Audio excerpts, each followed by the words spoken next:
Kitty Cup. Today we're gonna make ribbon-inspired bunny cocktail. Let's get started. For today's recipe, you need carrot juice. You can buy from the supermarket or make it yourself. To start with, get some ice.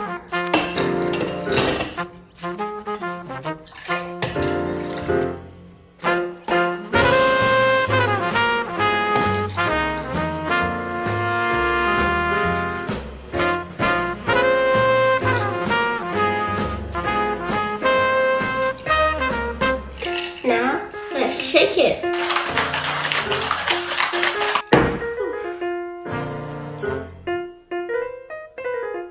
Now we have our sweet and spicy rum. Your ribbon-inspired Bunny Mary is ready.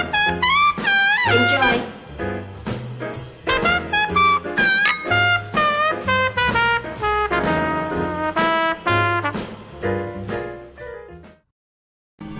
Surprise, motherfucker!